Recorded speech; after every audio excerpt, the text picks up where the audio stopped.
Okay, good evening, everybody, and welcome to another organic chemistry session. In today's session, we are going to finish up on chapter 18, dealing with the chemistry of ethers and epoxides. If you recall, when we left on Thursday, we discussed the nomenclature, synthesis, and reactions of ethers and epoxides. So what we are going to do today, we are going to finish up on the discussions of those problem sets, and then after we finish the chapter 18 today, we will go to chapter 19. Okay.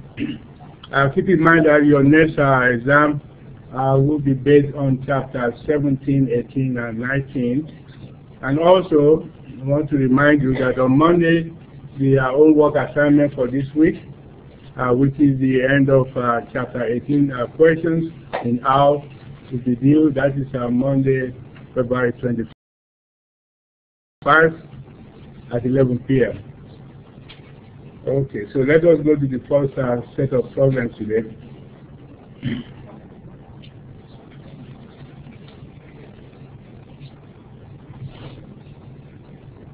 Okay.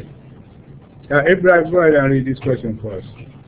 Treatment of C2-bromocyclohexanol NaOH yields cyclohexanol instead of an epoxide.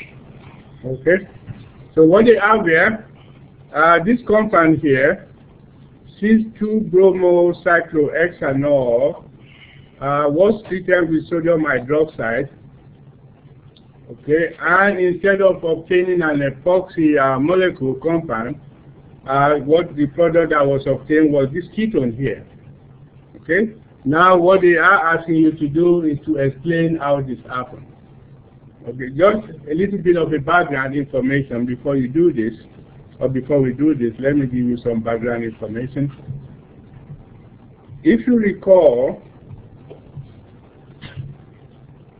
whenever we want to make an epoxide, what do? We take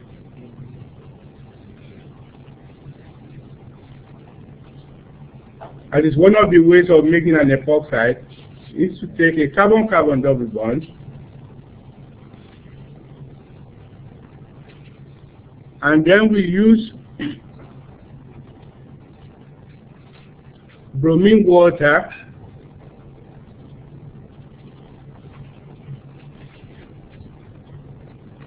okay.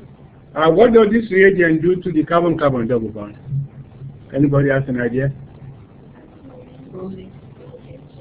Bromine and hydroxy? Exactly. We are going to form a bromohydrin, okay? I keep saying you need to remember this reagent. Okay, so we are going to add a bromine and an hydroxy group across the carbon-carbon double bond. Okay, is this a stereospecific reaction? Yes. Okay, trans addition, excellent. So we will get this product here.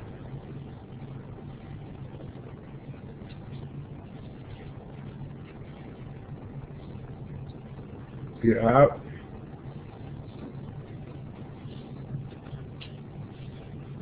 Let me say this here.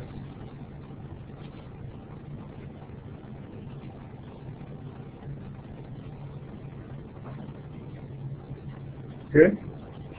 We say the hydroxy is coming at us and the bromine is going away from you because this is a trans addition reaction.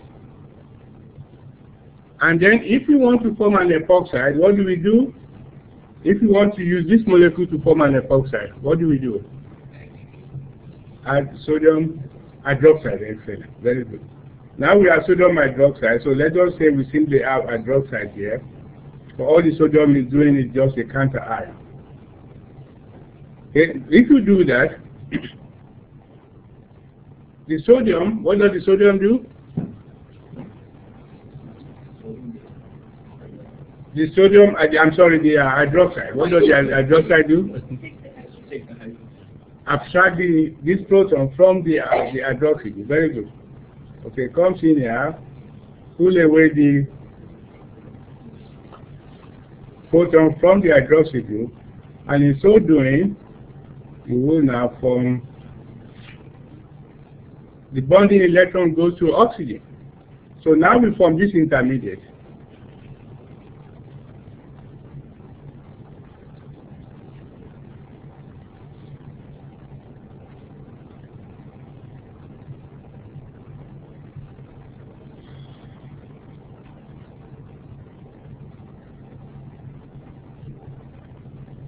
So we form an intermediate alkoxide anion.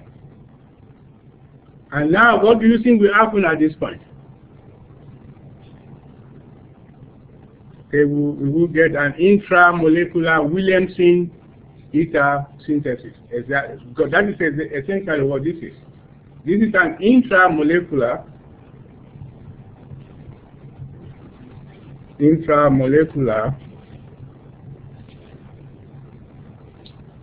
Williamson, right? Ether synthesis.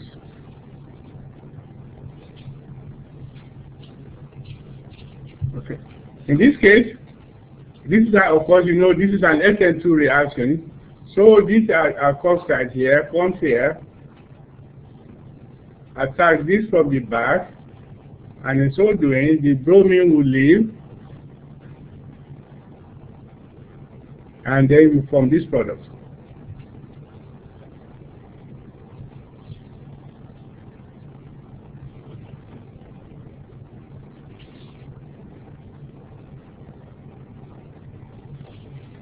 Now we form an epoxide. Okay? So that is one way of making an epoxide. Now, let us now come back to this particular problem. Now, what they are telling us that this molecule here reacts with hydroxide.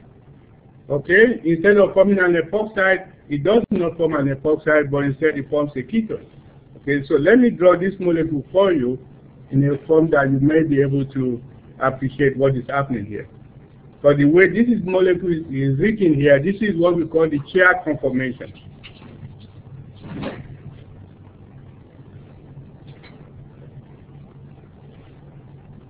Okay, let us write it out in a two-dimensional structure. Okay, so we have the same molecule. We have this right here.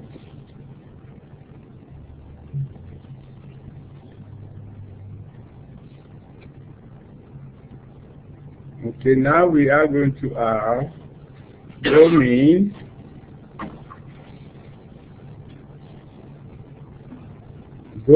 coming at us,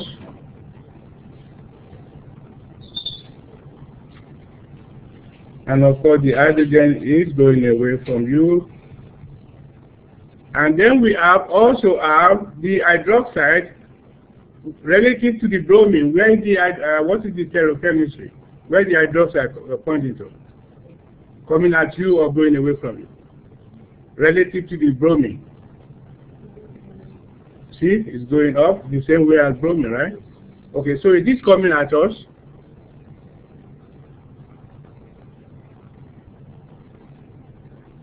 So the hydroxide is coming at us. Also, you now also have hydrogen going away from you.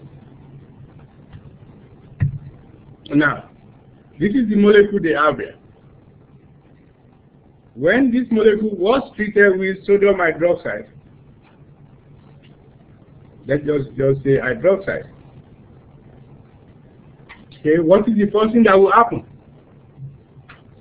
Abstract the proton, just as it did here, right? Okay, if it does that, what do we get? We get this.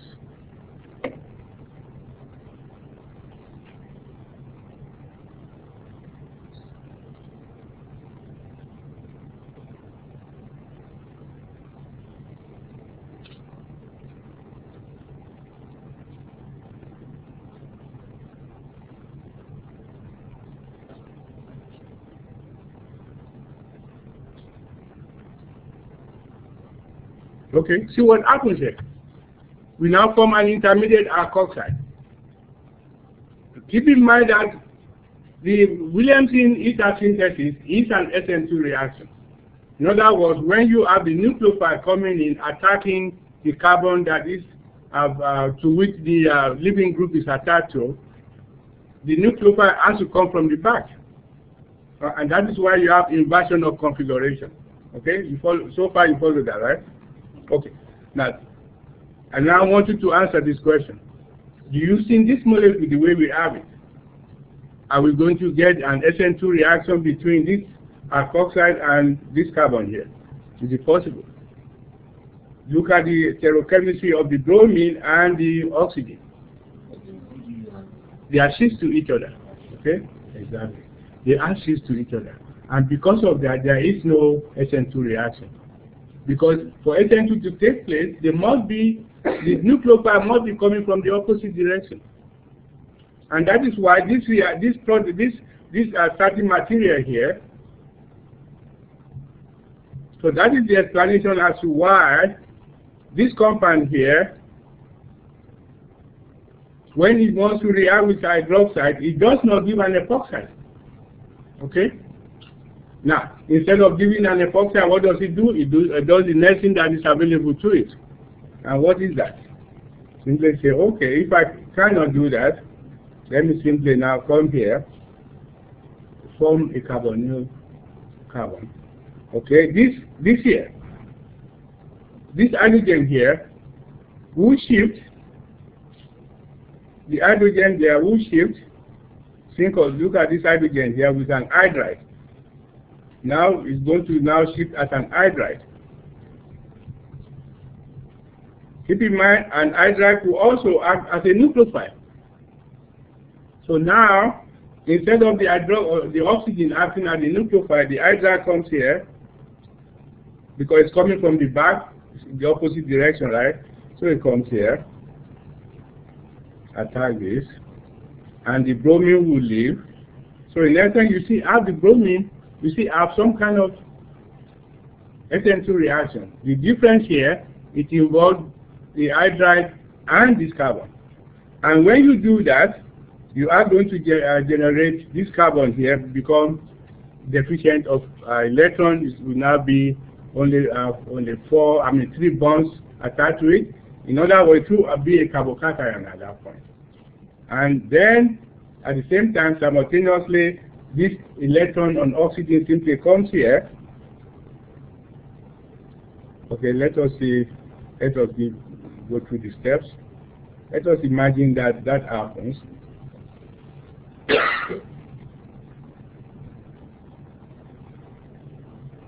Now you have this.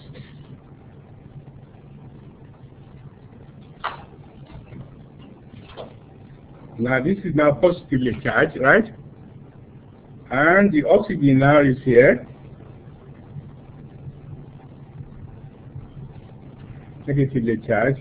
And here now, the hydrogen has come here at this place. Let us use a different color here. This hydrogen, let us say it is blue, it is now here. Okay? This other hydrogen that was there before is still there.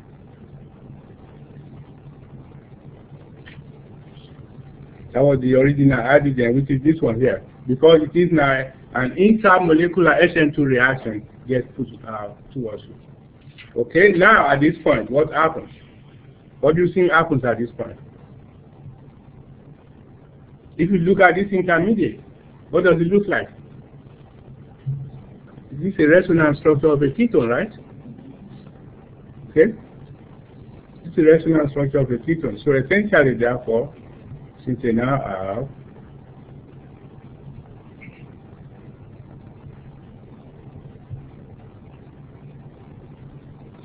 now simply just give you your ketone. Because this comes here. And that is the explanation we give for this. Now notice what we've done here. Each one of these processes that we've given you, these are all different concepts and processes that you know already. It's now just a question of using all of those information to explain how you go from here to here. This is now testing your knowledge of the chemistry. This is beyond just memorization. Okay? Because the first thing we do in organic chemistry is memorize the concept. Then the next thing you now begin to apply those concepts. And that is why a lot of students have problems. Okay, but the first thing I want you to do, make sure you know those concepts, make sure you know those reagents. If that is all you do, if that is all you know, at least you know you get a C. Seriously. Okay? If you are sincere with yourself, if you know all of those reactions, you know all of those concepts, your C is already assured. But that is meaning that you are sincere with yourself. Say, oh, I know it, but you don't know it. Okay, anyway, that is just freaking out. So, okay, let's go to the next. Any question on this?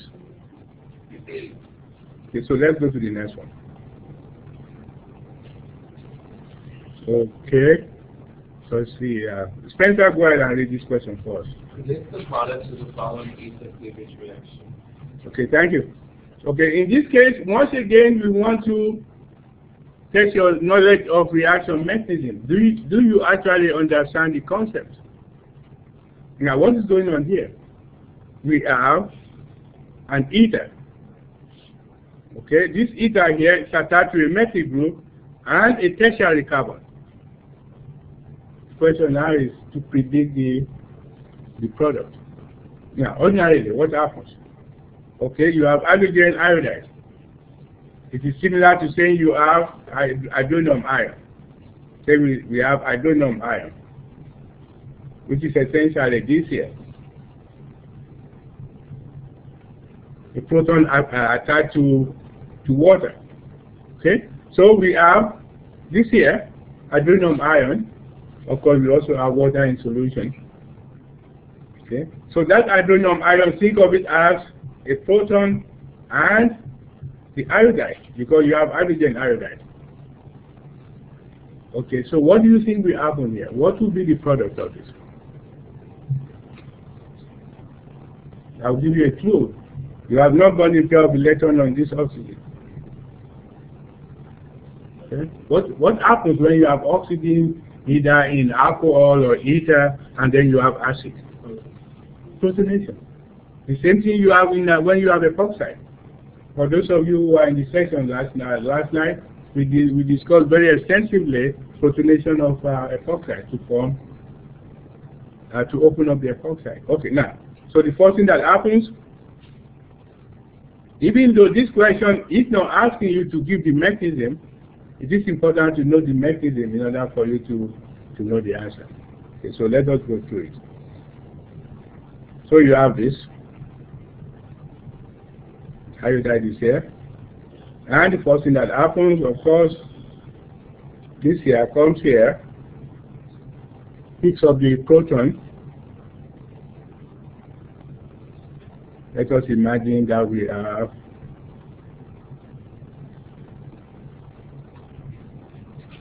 hydrogen iodide. Of course, then you have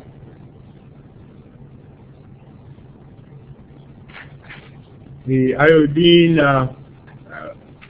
hydrogen bond is breaking, releasing the electron to the iodine. Okay, so now what we have? We now have this.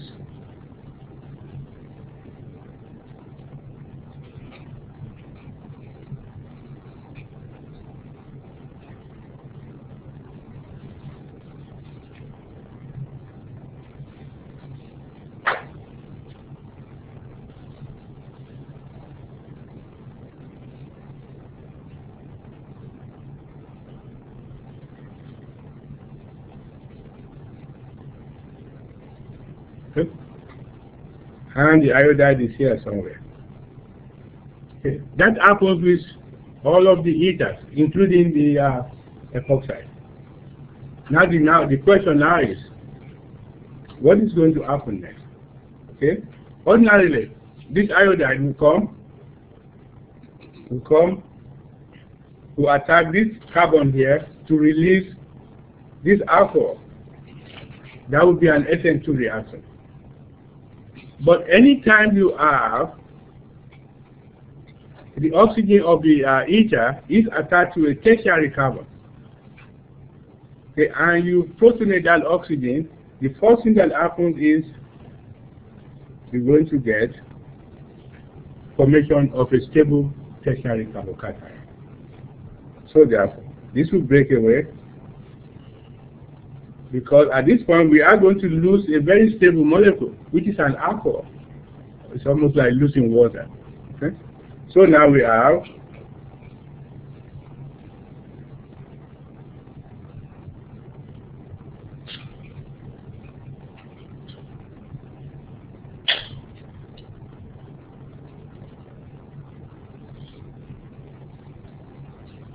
now for the tertiary carbocation plus your alcohol. In this case, in this situation here, we are going to form methanol. Now, the iodide is still here. What do you think the iodide will do now? Attack the tertiary carbocation.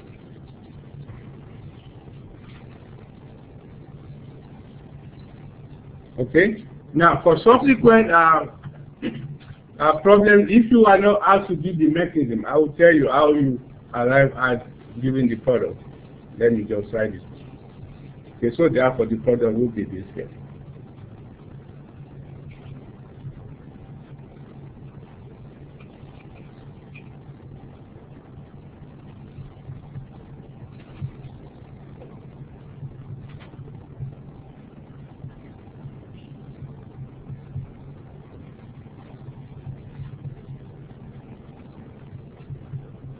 The tertiary alkyl iodide in this case.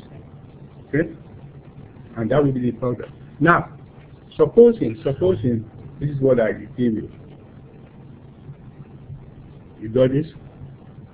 Okay, so I'm going to erase this, okay?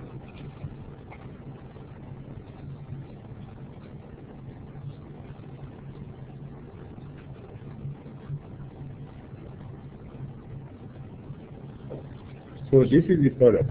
Now, supposing this is what we have.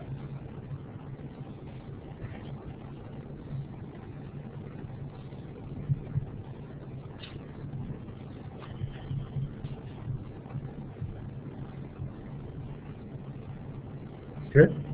That is also an ether. And then I give you the same reagent, hydrogen iodide, in water. And I say, give me the product. Of course, in this case, the product, of course, even if when you go through the protonation and all that, so once you go through the protonation, what is going to therefore happen? Let us go through that process.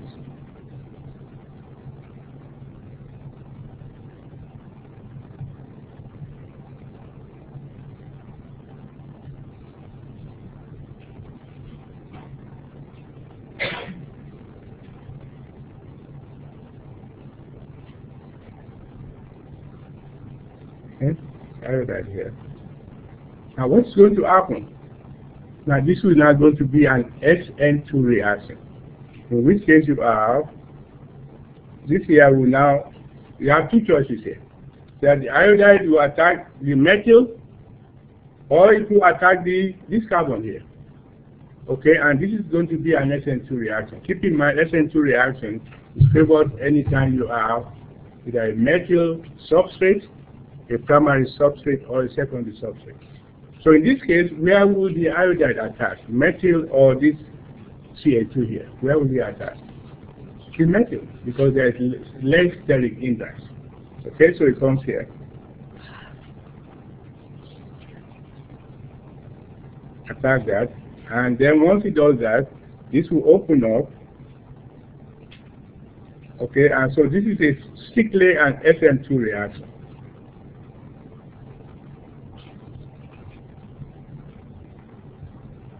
So now you get your metal iodide, okay, and as a byproduct you get your ethanol, because this is strictly an SN2 reaction now. So therefore, if you have an ether and you are given an acid, okay, either hydronium ion or hydrogen iodide or hydrogen bromide, they ask you what is the product.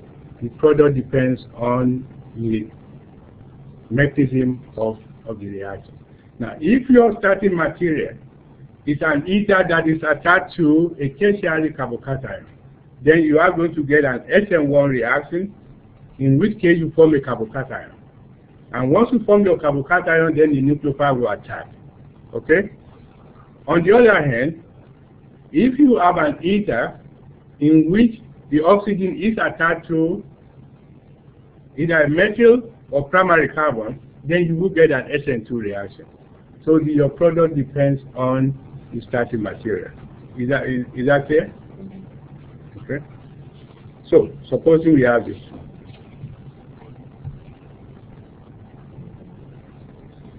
Supposing I have this here.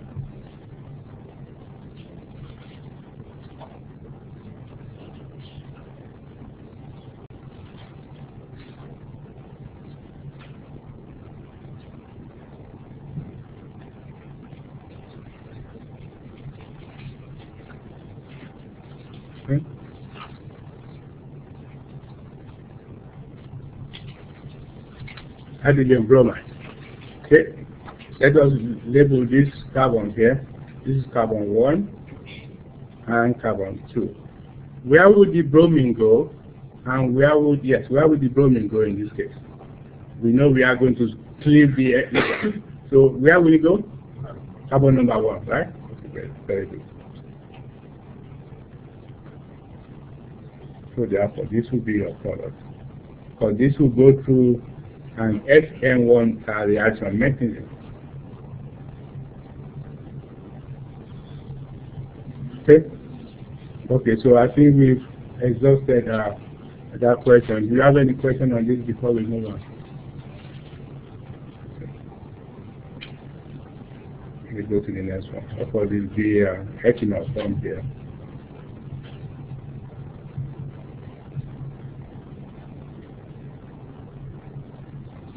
Okay, this is a good, this is a good synthetic work. Okay, Lorna, go ahead and read this first. Okay, thank you. Now, what they want you to do here seems very simple enough, but it's not that simple. Say provide the synthetic scheme. That's it, right? Now, this particular question here requires that you know all of those reagents that we have been using, not only this semester but last semester. Keep in mind, in organic chemistry, all of the reagents, they are supposed to be part of you at any given time. Okay, so what are we doing here? Actually, we are forming an ether, right? Okay. How many, can you give me 2 methods for forming, for the synthesis of ether? Just offhand. 2 Williamson ether synthesis. And what does that involve? Alcohol turned to an alkoxide, then react with some molecule that has a leaving group on a primary carbon or secondary carbon, right? Okay. So we say Williamson. For those of you, just for the record, say Williamson. So this is one way.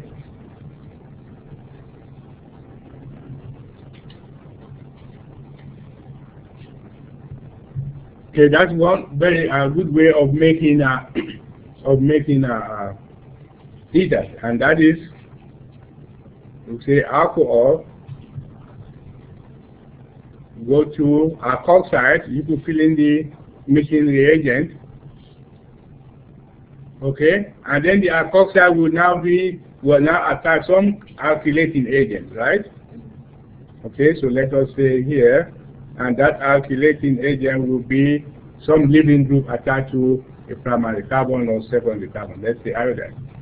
Okay. In that case, then you get your RO. Okay. So that is a classic way of making ethers. What is the other method for making ether?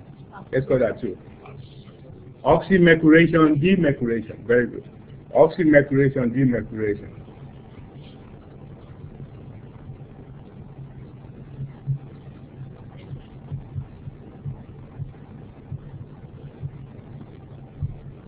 Okay, and in that case, what do you start with? What do you start with? You start with an alkene, right? You could also, start with an alcohol if you want. Okay, so let us say we start with this alkene here. In the oxymaturation, dematuration, what exactly are we doing? Somebody asked that question last night, which was a very good question. What are we doing? What exactly are we doing? You're adding alcohol across the carbon-carbon double bond, just as you add water across the carbon-carbon double bond. In other words, you take an alcohol, okay? In essence, the reagent is actually mercury trifluoro acetate, and then you have the alcohol that you want to use. Okay, let us use a generic alcohol. R. Okay. So what are we going to do? What this reagent will do is to add this alkoxy group to this carbon-carbon double bond, and also add this hydrogen. I will be color shows, okay? That's supposed to be green on my screen, it's yellow there. And also add this hydrogen across this carbon-carbon double bond. It's almost as though you are adding water. In this case, this is a mechanical addition. Just in order to demonstrate that, let us make this so that we could see. This is a mechanical addition. Supposing this is a metal. Okay? Now, once that is added, the dematuration part is where we remove the mercury. Okay, if you go in your book, you see the mechanism. So that's now we will now say step 1. This is step 1, and step 2 is where we add the sodium borohydride. Because what happens first, mercury is added to the carbon-carbon double bond. The sodium borohydride simply removes the mercury. So this works together. Now, since we say this is a mechanical addition, where will let us number these carbons here. Let us say this is carbon 1, this is carbon 2. Where will this alkoxy go to?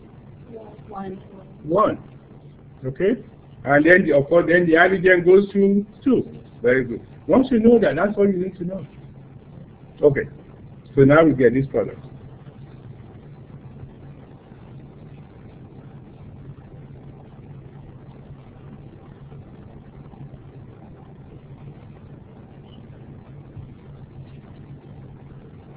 I should let you know this is not a stereo-specific reaction. So, okay, and then the hydrogen goes here. Since we already have one hydrogen here, the other hydrogen will simply go here. Okay, so that is what we mean by oxymaturation, dematuration. Okay, so in this process, you are adding alcohol across the carbon-carbon double bond, which is an alkane. Okay, having given that information, let us now come to this problem. Which of these methods are we going to use here somewhere down the line? You want to use oxymaturation? Okay, very good. Excellent.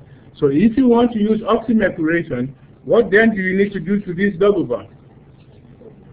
To this triple bond? You make it a double bond, exactly. See, once you know the process, it becomes easy. Okay, so let's take this out.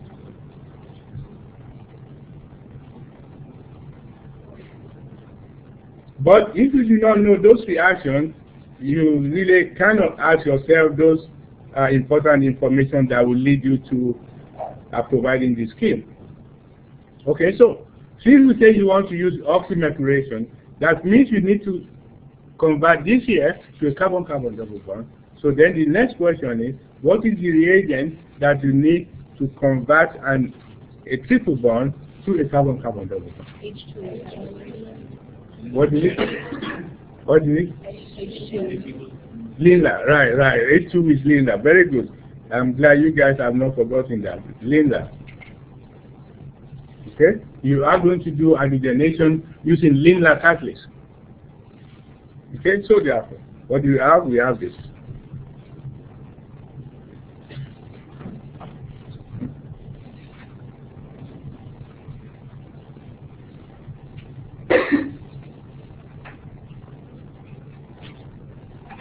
Okay, so the hydrogenation in the presence of linear catalyst will transform a triple bond to a carbon-carbon double bond.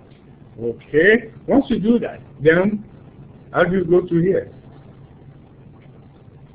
Let's do the analysis here. We have, let's number all of these carbon here.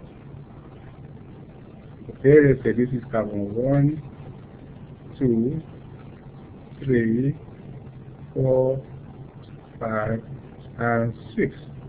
So let us simply assume right here that this could be carbon 1, 2, 3, 4, 5, 6. So therefore, since you want to use the oxymethylation, demethylation, what kind of alcohol are you going to use? Methanol. In essence, you are going to add methanol across this carbon-carbon double bond, in which hydrogen comes here, the epoxy goes here.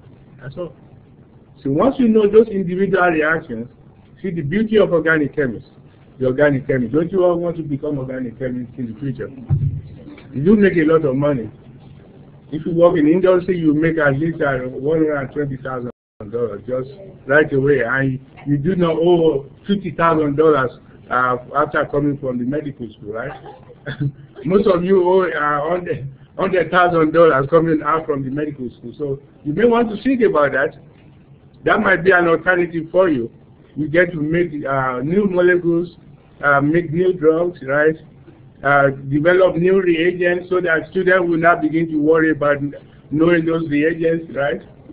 So think about it. If you are not buying it. Actually, you are not buying it. Okay. Okay, so let us do this. So now we take this. Okay, of course you know the reagent already, right? What is it? Mercury, trifluoro, acetate. Okay, step 1 in the presence of methanol in this case, since that is what we want to add. And then you simply follow that up with the sodium borohydride. Okay? Very good. So when it comes to synthetic design, you really need to know those reagents. Those of you who are behind in knowing those reagents, you may want to come together with some of your colleagues, get together on Saturday night. Oh yeah, that's a no-no, right? Not on Saturday night. And do some organic chemistry. Say, this guy must be crazy. How can he be telling us to do organic chemistry on Saturday night? Okay. Anyway, so let us go to the next problem.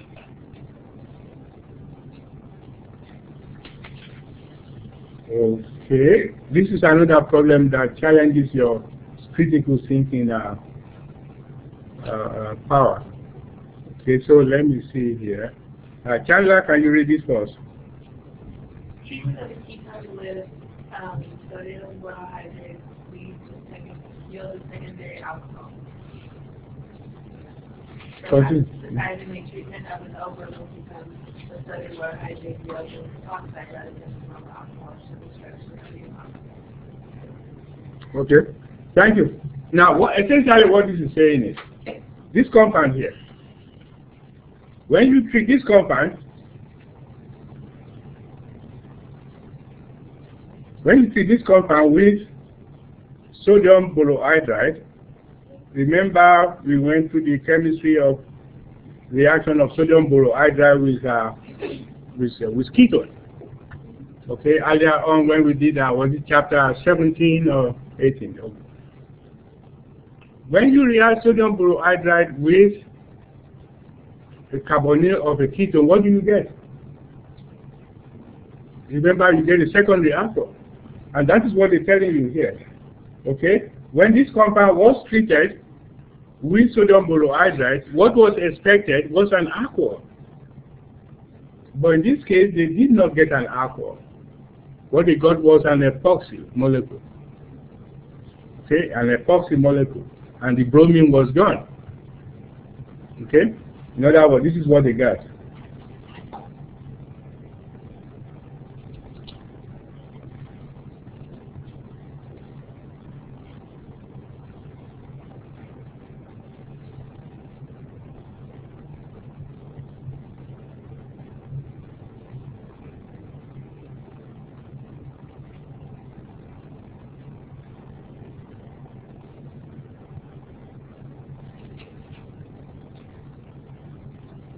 That is the product they obtain.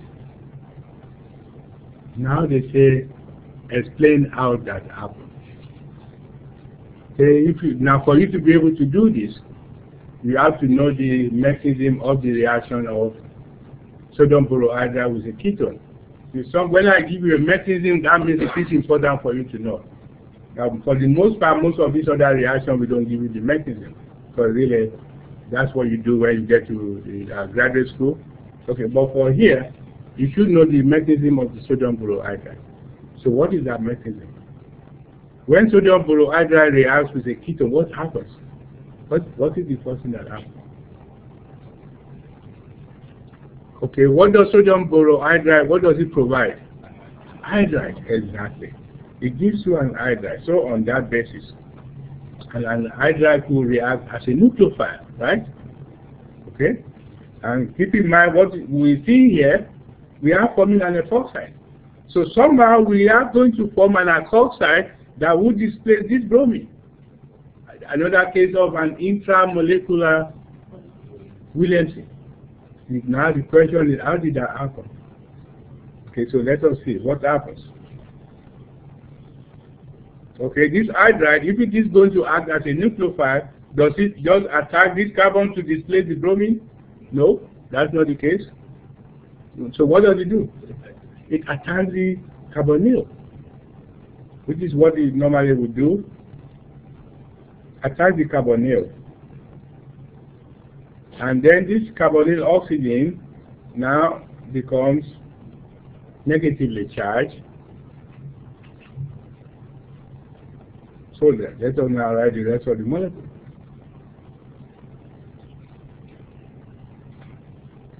So what we are doing, what we've done so far today, I said this is beyond the regular reagents, knowing the reagents. This is now knowing the chemistry. Okay, so now you have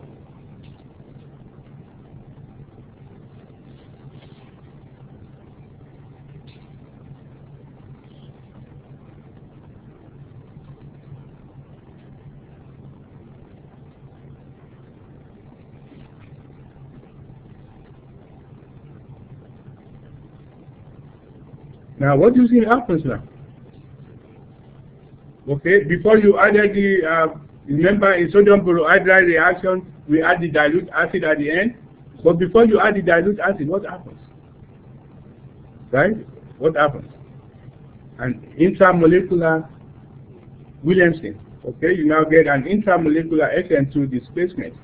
With this thing now comes here, just attack this. This is similar to the last problem we did. This is similar.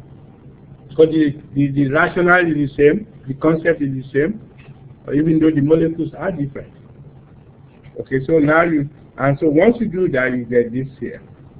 That's simple. Okay, so that is why many very often in any test in organic chemistry, we give you those questions that simply require that you just memorize the reagents and you give us back the reagent. Then we go to the mechanism. That is testing your knowledge of the chemistry, of the concept. Then we go to the synthetic design. That is for that testing your ability to think critically. Okay, so there are three parts to any organic chemistry exam. Okay. Now, if you just know the first part, you might get a C. But for you to get an A, you must know the second part and the third part. For you to get a B, you must know the first part and the second part. So that's the way it goes. Okay, anyway, let us now do one more problem before we go to chapter 19. I think I still have plenty of time.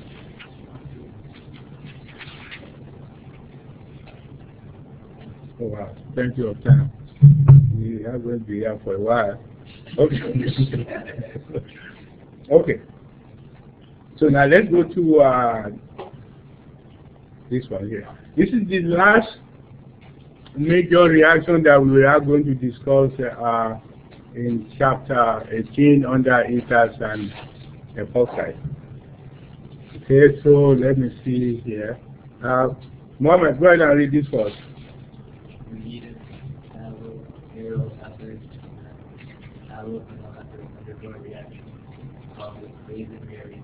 the structure of the expected product in this compound under the equation. Okay, thank you. Now, what are they telling us here? They say this molecule here, there is what we call placing rearrangement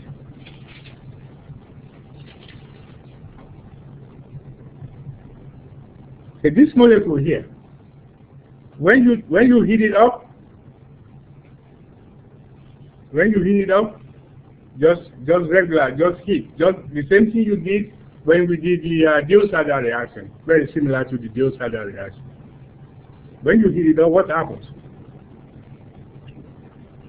Okay, by the way, let me just back up a little bit, so I'll come back to that. Now, we said that we have allyl and allyl ether, and then allyl and vinyl ether. I don't see whether you cannot see it. You say allyl. Okay? The allyl group, this is the allyl group, right here.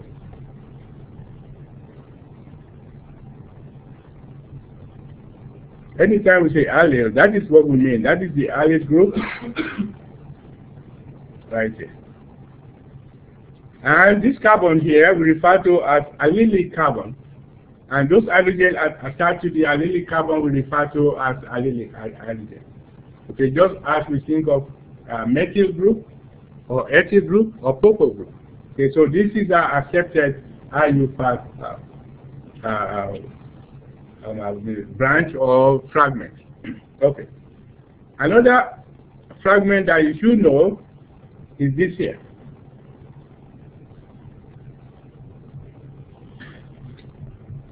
This here we refer to as vinyl. This we refer to as vinyl group. So that is also an accepted IUPAC fragment. Okay? So if they say you have allele, of course you say allele,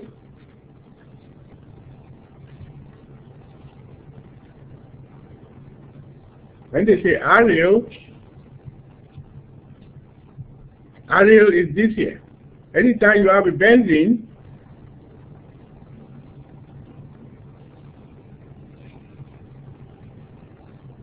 that is attached to some other fragment, whatever that fragment is, okay? Doesn't matter, okay? It could be bromine, it could be alkyl, okay? This here, we call an allele group. Now, if it was just the benzene by itself, in which you have removed the one hydrogen,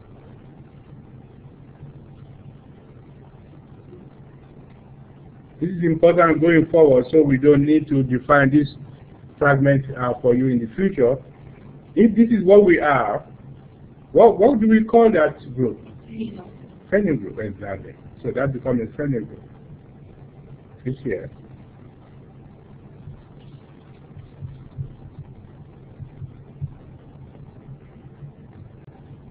And for the phenyl group, in the future, you might see us represent the phenyl group as pH. Okay, or using this Greek symbol. What is that? What is the name of that Greek symbol? That those of you in sorority, what is it? this symbol here, right here. Huh? Pi? Oh, pi. No, that's not pi. PHI. Oh, PHI. Oh, pi. Oh, okay. Okay. Anyway, you use this. Sometimes you could also use this symbol here to represent the phenyl group. So if you see that, don't be surprised at what is this here. Okay, just as background information for you. Now, so what did they say we have here?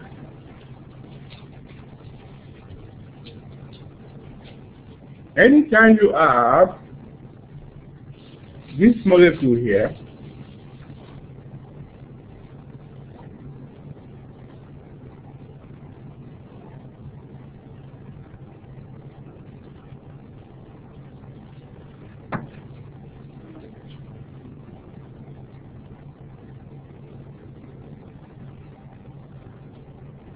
okay? This would be called a phenyl allyl ether. Okay, this would be an allyl phenyl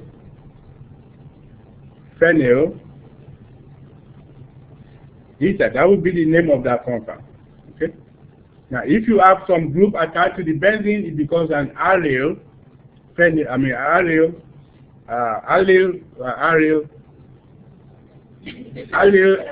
ether. Okay.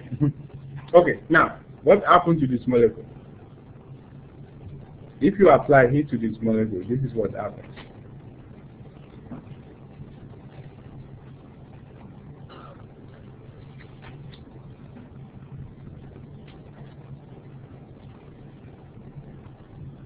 Okay.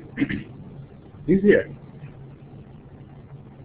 this will break, wants to form a carbonyl right here, and in so doing, this pi electron here will move to displace this pi electron here, very similar to what you have in the Joe solder.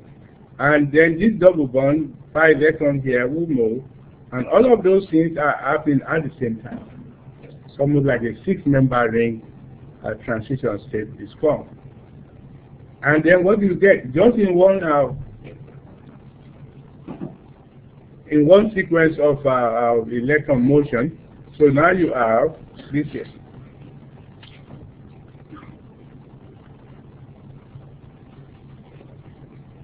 What I'm trying to do here is give you the mechanism of this process. Okay. Now you have a carbonyl here. Keep in mind you have hydrogen here to start with. Okay. So that hydrogen is still there. Now you now have this.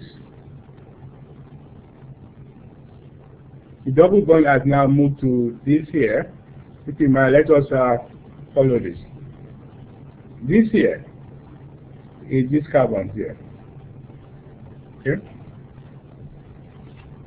This carbon here is this carbon right here. See that? Oh, you don't see that? Okay.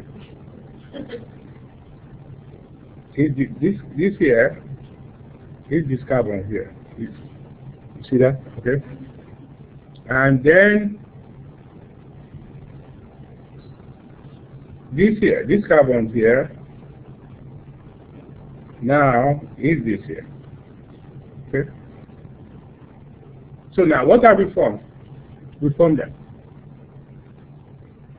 Because, as you know, with aromatic ring system, at this point we have disrupted the aromaticity of this molecule. So what does it want to do? It wants to regenerate the aromatic ring system. So you could very well think of this. You have this resonance here.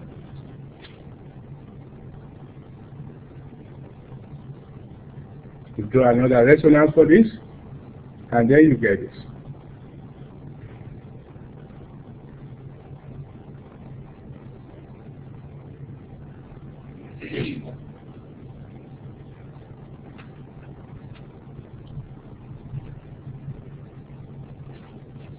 The hydrogen is still here.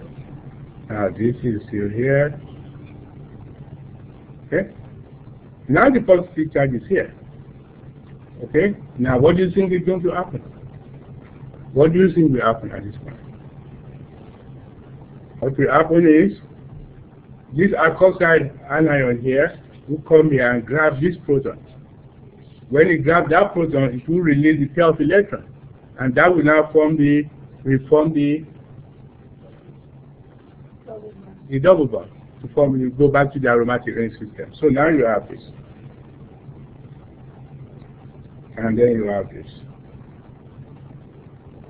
So what do you get? You get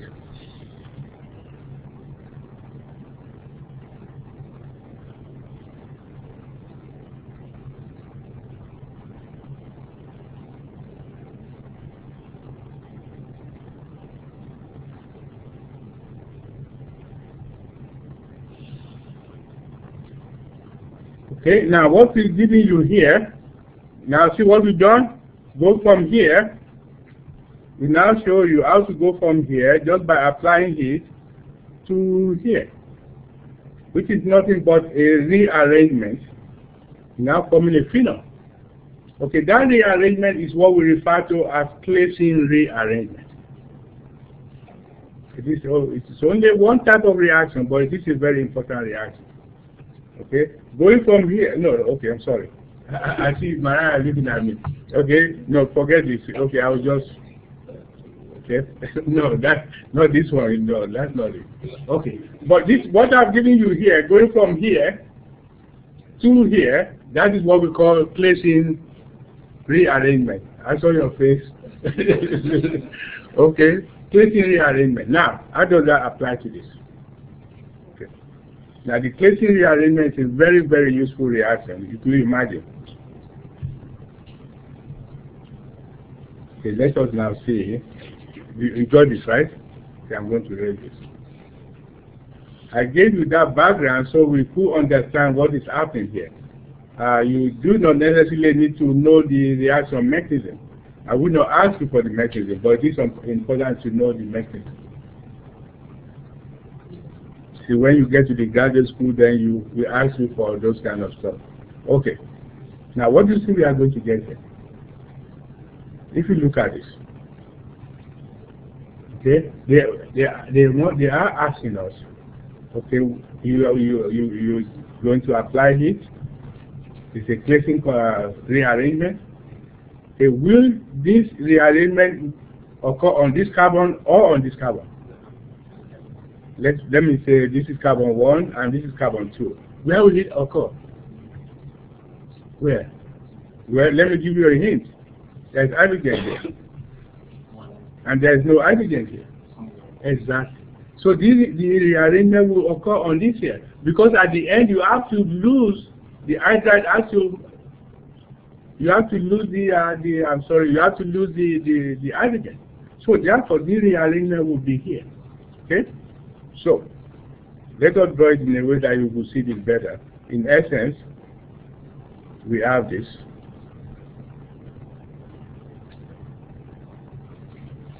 They've already told you there is a Claisen rearrangement. Okay, so we have this.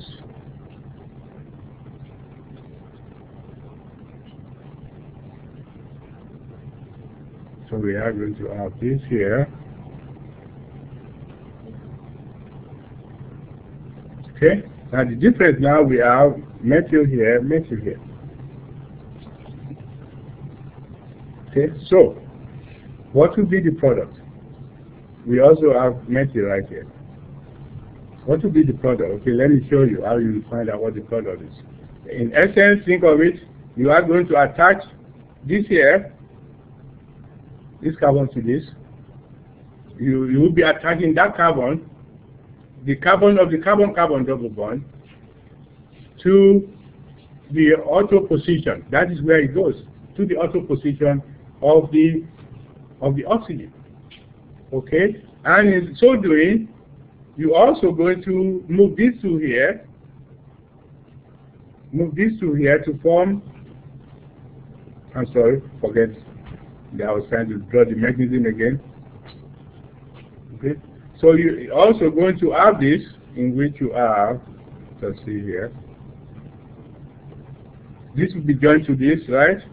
And this will be joined to, this will go to here, this will go to here, to form the double bond here, right? And then this will essentially come to oxygen. Think of it that way. Now, if that is the case, what do we have? So we now have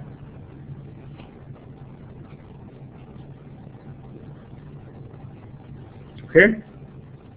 Keep in mind the hydrogen here will move to the oxygen. So that hydrogen, this is still here, this is here, this is here. The hydrogen moves to the oxygen. Now this is here, this is here, this is here, right? Now the double bond will now be here, since we move that double bond to here. Now where are the methyl groups?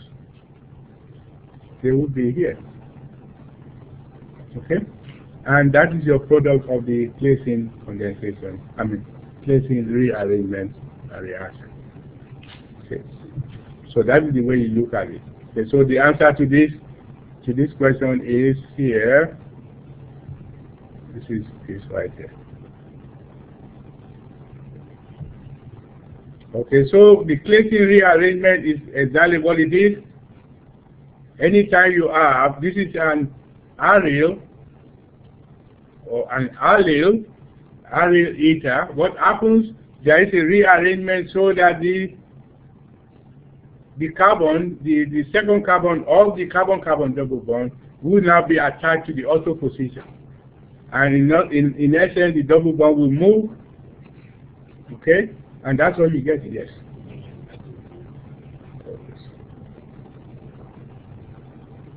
Thank you. And then this is still here. Okay. Now, this is a very useful reaction because, for example, it would be normally difficult to make this kind of alkyl group attached to benzene. But if you simply take, supposing we could simply do this.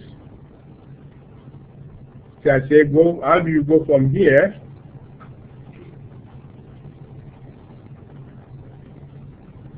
But I ask you, how will you go from there to here?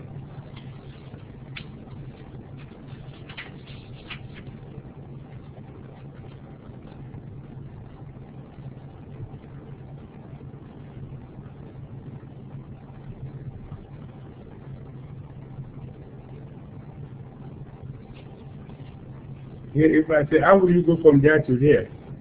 In a very, very simple fashion, without having to go through the triple cap acylation and then reducing all that kind of stuff.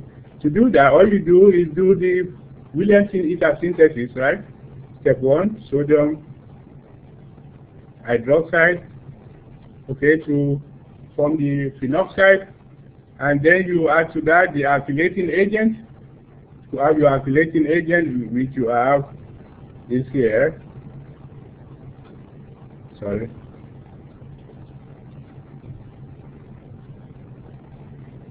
If you have as your alkylating agent the aryl or the allyl,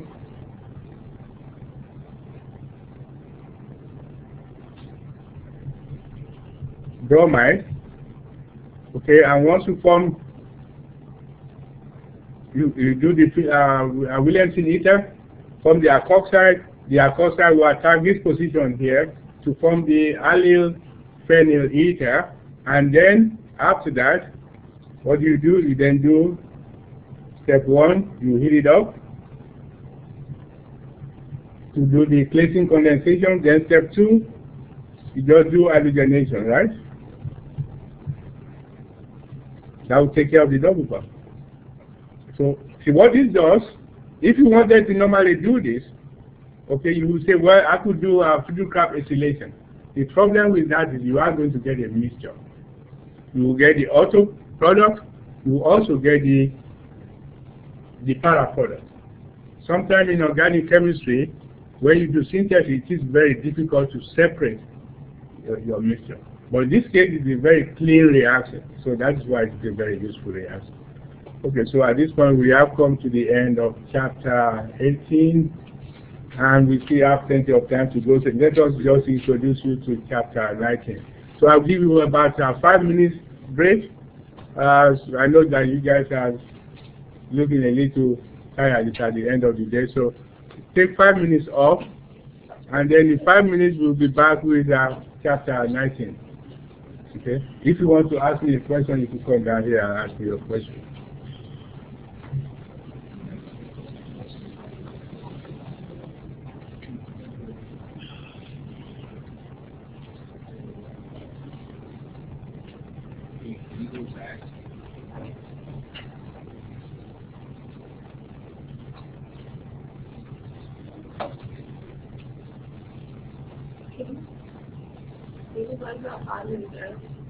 What?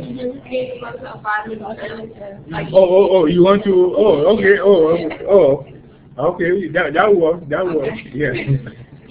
Okay, so you want to leave 5 minutes earlier, okay, good. Okay, so who's the timekeeper here? Yeah, I know you will. Okay, okay, now chapter 19. Yeah. chapter 19, I will not lie to you. This is one of the most intensive chapters in organic chemistry. It's a lot of material. But the good news is, about 90% of the reactions we've done already. Okay, so this is one case in which you need to go back and know your reactions. But it's a lot of reactions, but the good news is most of the reactions we've done already. For example, when we did alcohol, we did reactions of alcohol. What did they give us? Ketones, aldehydes. Okay. When we did the reactions of ketones, we reacted ketones with Xenia. So all of those things we already know. So anyway, so let us officially welcome you to to chapter 19, right? Mariah, you shaking your head. Okay. Okay. Now, chapter 19, of course, focuses on the chemistry of aldehydes and ketones. As you can see here, there is a lot of reactions in aldehydes and ketones. The addition of Grignard reagent, you already know that. Addition of hydrogen cyanide, that should not be difficult. Hydration should not be difficult. This is new. This one is new. This one is new. This is new. This is new. This is not necessarily new. Okay. So anyway, we are going to do all of this. And of course, on the next slide, the familiar slide of the slide that gives you a list of learning outcomes. So please come back to this slide and just to refresh yourself with regard to how much you really know about this chapter. Okay, so what I want to do now, I'm hoping that some of you have watched the webcast of the previous exam. So let us do some very light problems on that chapter 19. Of course, while we do that, I will also I will be introducing these different concepts, just for the benefit of those of you who did not watch the webcast in its entirety. I know that you all watched it, but you did not watch all of it, right? Okay. So to do that, let me go to. So I am going to bring up the second exam. Okay, questions from the second exam. If you notice, last week we did question number 1 and question number 2 in that exam, in the quiz that I gave you. So we are gradually now getting ready for second exam. So this is the question here. Okay, let us see. Is that what I want to start with? No, let me start with the nomenclature. Let us start with nomenclature. By now, everybody knows what aldehydes and ketones have. I'm not going to insult your intelligence by saying this is aldehyde and ketone. No, you already know that. Done that so much. Okay, so what we have here, let us see. Lorenzo, go ahead and read this question first. Write the IUPAC names for the following compounds. Okay, write the IUPAC name for the following compounds. Very good. Okay, so we have here, let me write, just in case you cannot see it. The first one is this molecule here.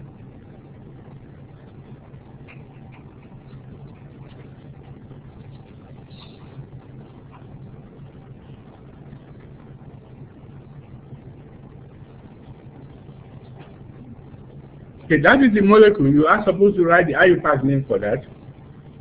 Okay?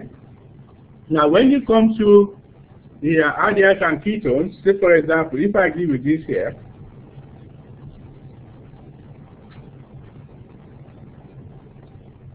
the name of the ketone or aldehyde is derived from the name of the corresponding alkane. So what would be the name of the corresponding alkane for this molecule here, this one here? Propane, right? Okay. That would be propane, right? Now to name this as a ketone, what you do, you remove the E ending of the corresponding alkane name, and then you use the suffix. Suffix simply means ending. O-N-E. So this here becomes propanone. Okay. Now, supposing we have this.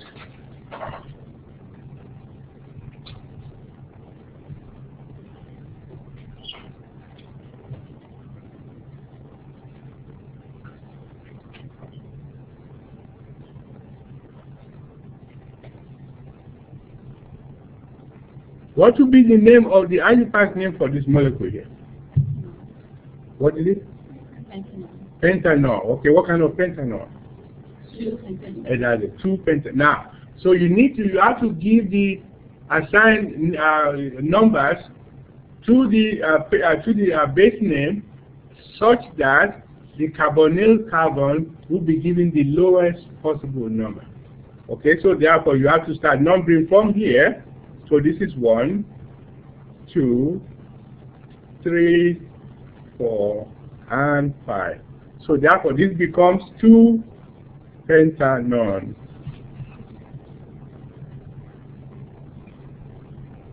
Okay? Now, if you have a cyclic molecule,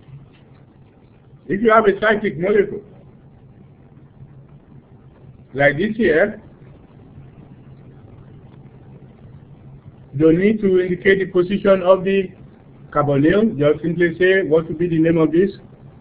Cyclohexanone.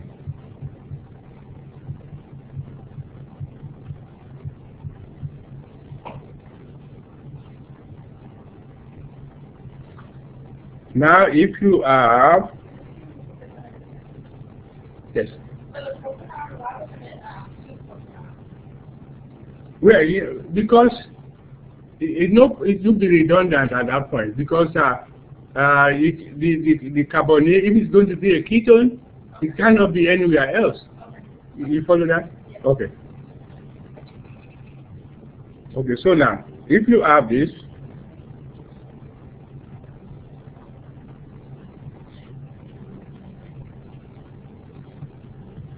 you will see name this as a ketone, but then you have to indicate the position of the double bond. Okay? So this is now position 1. This is position 2, 3, 4, 5, 6. Keep in mind you also have to, if you have some substituent in the molecule, you have to name, give the number so that the substituent will be given the lowest possible number. So therefore this molecule here becomes cyclo, become what? 2-cyclo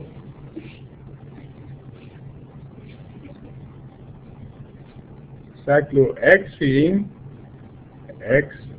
hexene. Okay, now if it was an alkene because it is cyclohexene, so now you remove the E ending of the hexene, and you now simply have hexenone. In other words, these two here telling you that the double bond is in the 2 position. Okay, so now let us come back to this here. Let us name this molecule.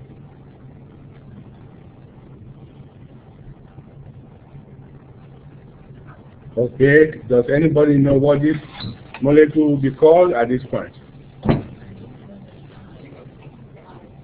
What should be this molecule here? What will it be called? This is going to be our last talk. Which one? Yeah, it's got to be fine, so we can do this one. Let's do this one and then to call it a day. Okay, very good. Oh, I see my timekeeper is very good.